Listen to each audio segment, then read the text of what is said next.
Andibulise kuni bathandi bezemidlalo eMzantsi Afrika, ingakumbi kuni balandeli bebhola elikhulu ke laseMzantsi Afrika.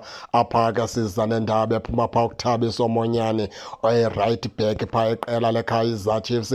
Umfana omdala xa besenza udliwano-ndlebe nonondaba uyibethelele ke indaba ethi yena uqiniseke into yokubana ke uzoba khona phaa kwiskwadi esibheka phaa ku-AFCON. Na ukhumbula into yokubana i-AFCON idlalelwa phaa kwilizwekazi laseMorocco phaa iqala phaa nge-21 kaDisemba. Uthi ke xa ezithethelela phaa ke uThabiso Monyane ezi metshi ziyi-4 zishiyekileyo ke zeKaizer Chiefs njengoba ishiyekile ezi metshi eziyi-4 izovala kubhekwe phaa ku-AFCON. Uthi zoyi-4 ke zo metshi ezo yimikhombandlela yakhe ezokwenza into yokubana ke abe ke uyabuyela phaa kubafana emveni kokubana wathi wahlutshwa yi-injury ke wabe kuyakhutshwa phaa nguHugo Broos. Uthi kuThabiso Monyane enye into ayithandayo into yokubana ke uHugo Broos wayekhona xa bedlala phaa la meshi bayiphumelela phaa ngo-4-1. UThabiso Monyane ngomnye wabadlali ke othi ke athi qho xa efumane ithuba lokubana angene adlale phaa kwiKaizer Chiefs. Umfana omdala ufika adlale ngokuzimisela futhi ixesha elininzi iKaizer Chiefs iyaphumelela xa kuthe kwadlala phaa uThabiso Monyane njenge-right back.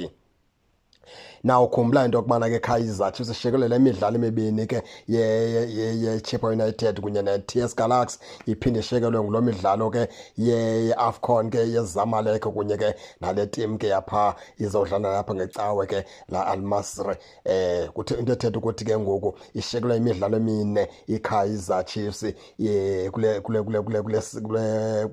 mandithi kulo nyaka, because into yakwenzeka bazawuvala kubhekwe phaa kwi-AFCON. Lo midlalo emine ke uThabiso Monyane yeyona midlalo emine emele enze shonga into yokubana ke uyazibonakalisa isiphakamisa isandla phaa kuHugo Broos njenge-right back ke yalapha eMzantsi Afrika. Na ukhumbula into yokubana ke i-right back lapha eMzantsi Afrika ke eqaqambileyo phaa kubafana nguKhuliso Mudau. Kube khona enye inkwenkwanyana ke phaa endiyikhohlwe igama layo ibililalela ke likaKhuliso Mudau. Kodwa ke xa sibeka nje inyaniso nanto kuthiwa inyaniso phezu kwenyaniso, emveni koKhuliso Mudau i-right back yesibini nguThabiso Monyane apha eMzantsi Afrika. Leyo into ayifuna uba kudibheyithwe, ayifuna uba kuthiwe kuthweni.